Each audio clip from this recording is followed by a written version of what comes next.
Okay guys, welcome to the next video. Pretty much the point of this video, whether I name it our doctrine, our ideology, what I mean with that is that this is essentially the video, the foundation that we build our entire model, our entire trading style off of, right? And it all revolves around one word, which is balance, right? Balance, equilibrium, many names for it. But essentially what I mean by balance in the marketplace, right, is equilibrium of range. And that price inevitably will eventually come back into the equilibrium of range due to the balance in the market. And balance isn't necessarily what is the catalyst. The catalyst is just the fact that every currency values and devalues itself over time, right? But naturally, as one currency values, the other devalues, which essentially creates a type of loop in a grand scheme of things, right? So why I care about equilibrium, why I care about balance so much, is because price will naturally come back into that type of, or pretty much into that range of price.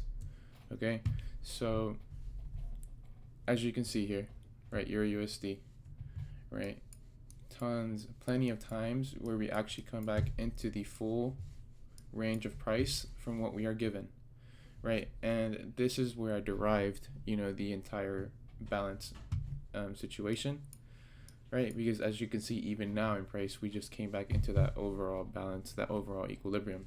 And it's not just in one pair. You see it in tons of pairs. Like for example, the three main pairs that I come into, right? You see that there's something happens in equilibrium, right? Something happens anywhere around equilibrium, right? So who's to say we don't get a distribution in the long run just to meet back at a premium, take out liquidity, okay? If you don't know what that means, that's what we're going to cover it later on in the course, right?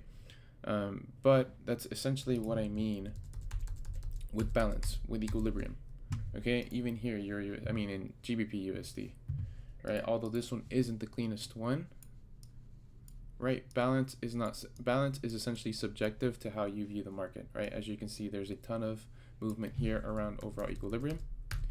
And even if you make a smaller range,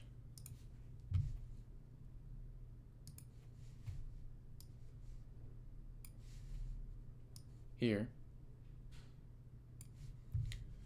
right, you even see that this equilibrium is pretty much returned into. So that pretty much leads us to a PDF that pretty much you saw in the original course, right, which is here, right, this PDF. Okay, so I'm not necessarily going to change what this model means, pretty much what it represents, right, but it's just something to base off of.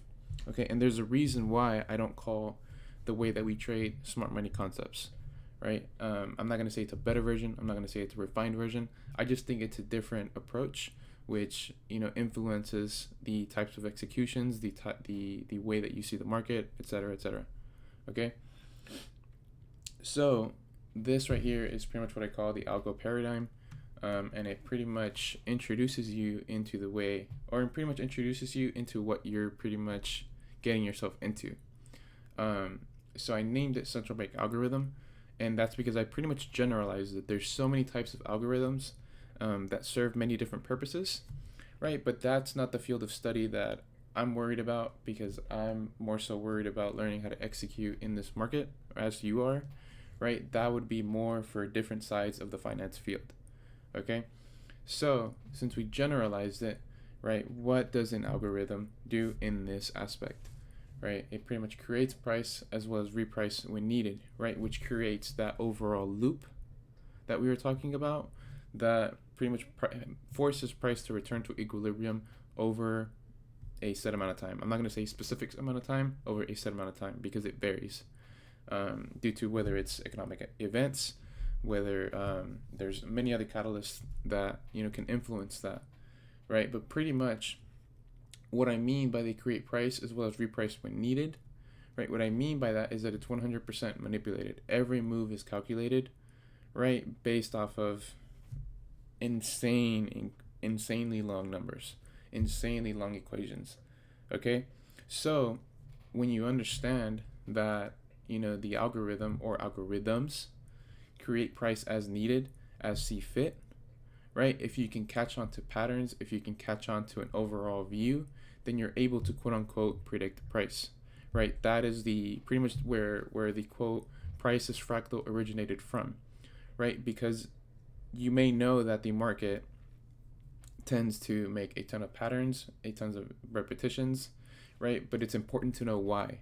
And this is the why that I personally, came to. Okay?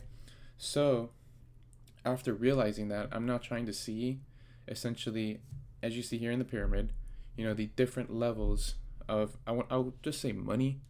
I don't want to say influencers.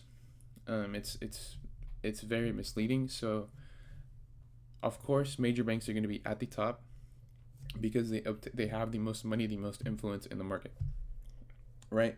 And we'll come back into that, right? But below that are electronic brokering servers and routers, which are other types of algorithms from what I know, right? After that, you got small, medium-sized banks, which is pretty much the baby brother or the baby sisters of this, okay?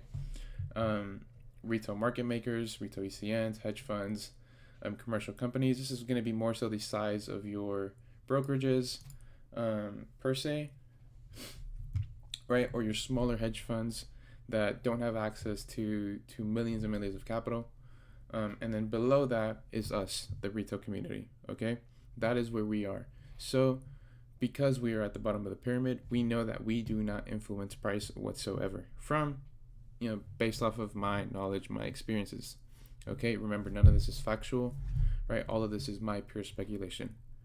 Okay, so from what I know, right, because we don't influence price in a manner that medium-sized banks or major banks do, right? I'm not trying to anticipate moves.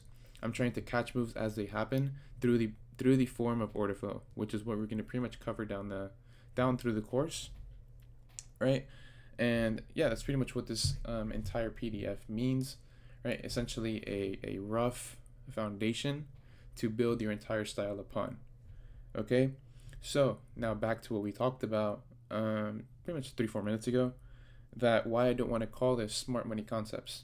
And I don't want to call it smart money concepts not because it's a better method, not because it's the same method, not because it's in any way, I don't even want to say it's different. Oh, it is different because for the most part, it's a different type of approach from, based off of what I know, right? And then also because of what smart money concepts represents in the quote unquote retail world, right? So you typically see smart money traders trash retail, right? Whereas, screw your retail patterns, this and this, they don't work, blah, blah, blah.